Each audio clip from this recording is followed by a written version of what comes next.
Sorry, I'm extremely fucking high right now. And I just had a panic attack from it. But I've come back down for the most part. I've come down from the panic attack, should I say. I'm still very high on the drugs. So if I seem a little off, that is precisely why. But D'Angelo here is one of my favorite YouTubers slash streamers. And I was just watching this video.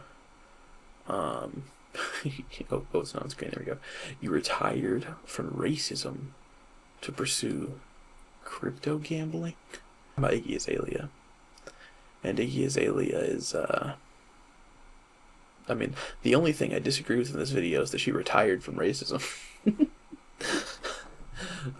But there was mention of white artists making hip hop, and something D'Angelo said was about, like, it's less offensive if the person, or less challenging, if the person grew up on hip hop. And it's something I've wanted to discuss on my channel for a long time, because oh, let me show off the nails, by the way. It's a conversation that I've wanted to have for a long time, that I have had with fellow artists and people who aren't artists alike. For context, I am 7CE Wiz. I'm also Enoch.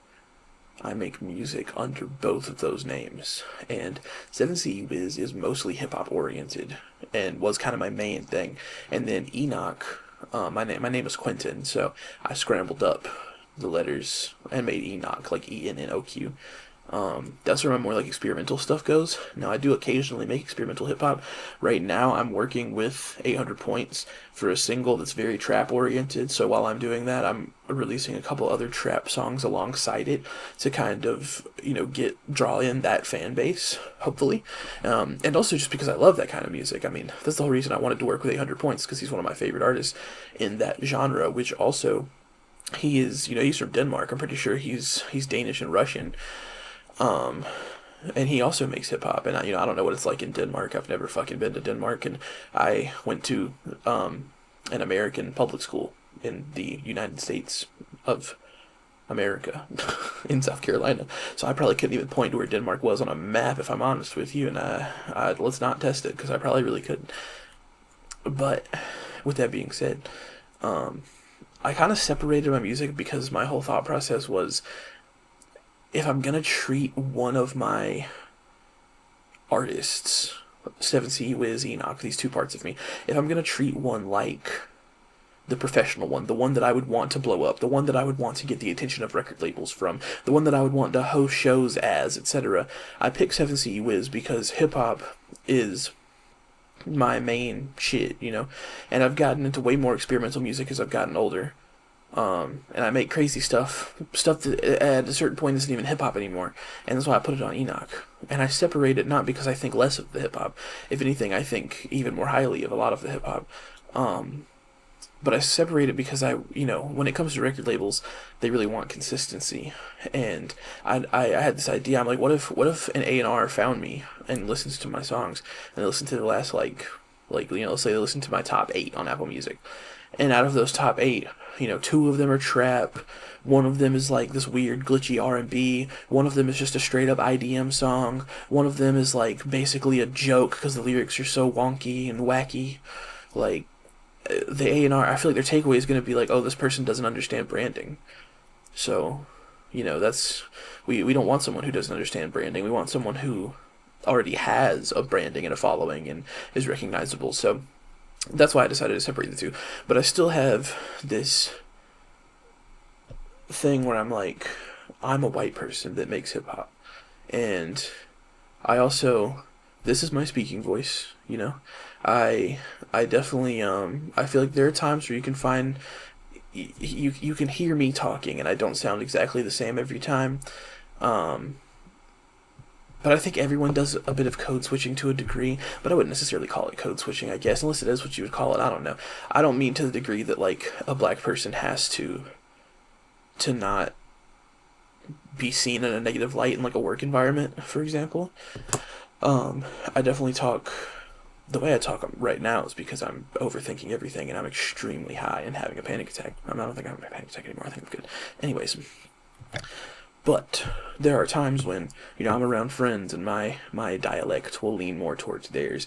Or when I'm recording a song, I like to, the way I project my voice and the way I over pronunciate words or under pronunciate words on purpose, considering the style of music I'm making, it can change my voice a little bit. But I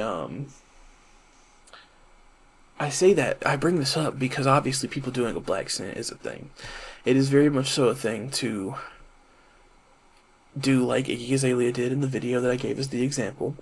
And, you hear her, she's like, as D'Angelo pointed out, when she's like, first things first, I'm the real ass. Like, you don't talk like that. So, it's, and then you hear her talking, and she's like, she's Australian, she talks R&R. Sorry, Australians, that was probably offensive, I apologize. But I've always been subconsciously afraid that what I'm doing is a black scent, and it's one of those things where, especially growing up in the South, to some degree it was almost encouraged. Like, don't get me wrong, it was largely encouraged by white people, and if it was encouraged by black people, it was encouraged by black people who were in the presence of white people, so you could always argue how comfortable they really were in a situation like that. But, I used to have family member and friends who, they would say the N-word and justify it. Oh, I used the A, not the ER. And, when I'm 13, 14, I'm like, oh, so that must be okay, right? Especially when I have another black person telling me that's fine, which is not a defense. All black people are not a monolith. Black people have different opinions on these sort of things, and I understand that. And I definitely outgrew it, because as I got older, 14 years, stupid fucking kid. I'm almost 26 now. I understand the fault in talking the way I was before and using words like that have no justification. Even though even now I have, oh my god, the Apple ecosystem. One of your phones rings and they all fucking ring. Laptop rings, fucking. Hey, my stepdad is black, and he will occasionally be like he'll tell my mom to say the N-word jokingly, and he won't really care. Like, he'll really be trying to get her to say it, but it's a joke. It's not like she's gonna say it in like an antagonizing context. And I've got other friends who say the same thing. I was actually talking about this at work with some of my coworkers, one of which was a black woman and one of which was a white man, and the white man straight up admitted that when he was in like private, he would say the N-word along to songs, like he'd rap along to him. And the black woman just thought that was funny. Also, I'm not referring to him as the white man, the black woman, for any more reason other than I don't want to disclose their names because it feels unfair when I didn't ask them or tell them I was making this video. But sometimes when I make music, I pronounce shit in a different way. Occasionally because I'm super high, and occasionally because, I am around black people. I do hear black people talk frequently. I am interacting with black people at my job and friends and family, even because like my stepdad's black, like I said. So I think it's normal to some degree to pick up on the dialect of other people you're around, obviously. But I think there's also a point where it becomes performative, and I don't think I hit that point. But that's kind of why I'm making this video, because I want to just put all these thoughts out there and let other people weigh in if they would like. Because I also know, Bad Carmal, he is another rapper in my music collective, Seven Circle Entertainment. He is a black rapper, and we've talked about how he hates white rappers, which is valid. Even though, he works with me. They work with me. Sorry, I forget we're both non-binary. They work with me all the time. And have no, hard feelings against me, because we've discussed this, and I understand it. But I'm also, I'm afraid it comes off that way, especially when, I go by 7CE Wiz now. I used to go by Red Wizard, and I'm privileged enough to have not thought about why that was a terrible idea, because in my mind, Scarlet Witch, the Marvel character, black and red is my whole shit, as you can see. Scarlet Witch, my thought was Red Wizard, Scarlet Witch. I flipped it, I'm gonna do that. And then I showed it to a friend, who is mixed, and he was like, I'm not gonna lie, when you showed me your music for the first time and I saw the name as Red Wizard on it, I kind of thought you was a clan member. I was like, oh shit. So I had to look up. I saw the fucking Grand Wizards. They wear red. Like, obviously, I know what the KKK is. Um, but I didn't realize that the fucking leaders or whatever wore red. So I changed my name because I'm like, that's not what I meant. But I can understand how that comes off horribly. So let me fix this real quick. Change to 7CU is because 7 Circle Entertainment. But I also, it's one of those things where I've had this argument before where some people will be like, oh, I started making rap music because I heard rap at 17. I fell in love with it. I'm like, you heard rap at 17? And you wanted to rap at, what, 18? And to some degree, I don't know. You're not an adult yet. You're still going through formative stuff, I guess. Not I guess, you are. I only said I guess because, there's the whole theory that, like, when you're 14 is when music affects you the most. But when I was growing up, okay, I'm going to tell you right now, my dad was also a rapper, and he was also in a rap group. And I grew up listening to him and his friends rap in the living room. They had FL Studio. They had a fucking mattress just set up in our living room in front of the microphones using like studio foam. So you can already paint the picture of who my dad was off of that, I'm sure. And my mom had the same music taste. We also, I like Linkin Park. I like metal. I like pop. I like hyperpop. I like all kinds of shit. But when I was growing up, other than the occasional Linkin Park or Green Day song or Evanescence, shout out. I don't know why Evanescence is a shout out. Mostly of what was playing was 2000s R&B and hip hop. I think the song that really made me fall in love with hip hop, one of the earliest memories I have, is listening to Hold You Down by The Alchemist and Prodigy and Nina Sky. I feel like I'm forgetting a name. But that is one of the greatest songs of all time. Alk, please put that shit back on streaming, you motherfucker. I don't know which camera to look in because I don't know which footage I'm going to use, but that's why I'm doing this repeatedly. But anyways, put First Infantry back on fucking Apple Music, bruh. But yeah, that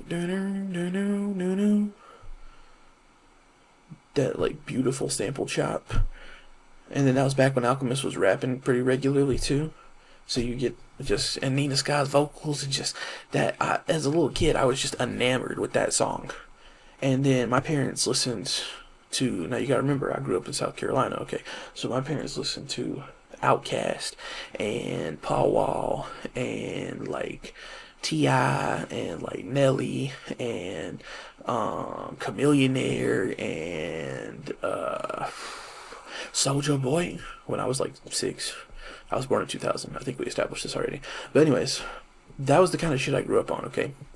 I absolutely loved hip hop, especially Southern hip hop. I love fucking loud ass bass booming, big ass t-shirts. That's how I used to dress. I used to have like a fucking fake ass chain I'd wear sometimes, and I'd have like shirts that were way too fucking big for me. I've been obsessed with Jordans my whole life. Right now I got the Jordans with the blue suede on them. They're beautiful. My mom got them for me for my wedding. Thank you, Mom. But it's I like to give all this context because I grew up around hip hop. I grew up around hip hop culture. I grew up around black people. I lived in a neighborhood that was, I don't want to call it the hood. Last night when my dad was still alive, rest in peace, Lighted Kane, we had a conversation about this, and I said, I don't want to call it the hood, and he was like, I'm glad my other hand wasn't in frame so you fuckers can't 6'7" me. But anyways, it was a rough area, but not too rough, because I lived in Easley, South Carolina, okay? Now, I moved as fucking... It's crazy out here. But Easley was nowhere near as, like, bad. Easley's chill, but it did have some rough areas. But anyway, every single one of my neighbors was black or Hispanic. I don't remember there even being other white people. And my best friends when I was a kid were all black. And, I would go hang out at their houses, their families, they're black, So, it's not like I wasn't around black people or around black culture, but at the same time, that doesn't really give you an excuse to wear like a costume, I guess. Which is why people like Post Malone have kind of pissed me off, and this is something my dad and I talked about too, is how Post Malone, like, he switched to country music and then said, I'm pretty sure there's an interview, I gotta try to find it, where he says like, country, now that I make country music, I'm home, or some shit like that. And I'm like, well, what the fuck? Like, if you would have just made country music and then still acted the same way you acted, made the same music you did before at other points, I would have been like, yeah, whatever, I guess. I mean, I don't really like country music that much. There's a couple good songs, you know? But you're home now? Like, you're just gonna disregard all the shit from before? That's weird to me. And that's what I could never do. So I really like ethereal type shit. I love Joji, which is still hip hop, you know. I love Ethel Cain. I love fucking Chase Atlantic, which is also still hip hop inspired, but you know, I like this kind of shit, and I try to make that kind of shit, and I try to make experimental shit like John Naskis. I love John Naskis, and I've tried to, a lot of the times, take inspiration from his production style, or their production style. I don't actually know on that one. But, and, you know, that's still hip hop, so I'm just like, I don't know. I've kind of always had this weird, this weird feeling like I need to, just like I need to put this out there, I guess. Like I need to establish that part of me. Like, do I personally think that my image and my brand and the music I make and the way I speak and the things I do are inauthentic? No. I think I'm a weird ass mentally ill person who grew up in the presence of hip hop culture while also being chronically online, and I became this weird blend of those two things. But with that being said, I try to be self-aware above anything else, and I'm always afraid that me making certain like is me making trap music going too far, you know? Like, has it become inauthentic for me to make trap music? Now, I don't think it has, for reasons we're not going to talk about on YouTube. But I feel like, I don't know. I guess I'm just throwing this out here for other people's opinions, because hip-hop is something I love, and I'll probably make rap music for the rest of my life. Like, I don't know why I wouldn't. I don't think there's anything that stopped me, especially now that my dad's gone, and that was all he wanted, was for us. I mean, me and him made a mixtape together, and listening back to that mixtape has become like a grief ritual, basically. It immortalizes that day we spent working on that mixtape, and now I feel like I almost keep rapping in his honor. Now, granted, I would have kept rapping if he was alive too, but it's something that's very deep in my soul, but I also want to just make sure I'm kept in check, I guess. Especially because I'm on this, plan right now to try to get a bit of a boost in my career, I guess. I've kind of got a year plan laid out for 2026 of how to maximize attention for 7CE Wiz as a brand, as well as Seven Circle Entertainment itself as a brand. So I'm still doing silly YouTube gaming stuff on my other channel, Enoch 2, but I'm really trying to hone in on this brand, but I also want to make sure that I'm still having this conversation. I'm still reminding myself that as a white person, I am a guest in hip-hop, and just making sure that I stay grounded in that fact, because, I don't know, gestures at, MGK, gestures at Post Malone, gestures at Iggy Azalea. You get my point. So let me know what you think in the comments. And thank you for letting me yap for 20 minutes.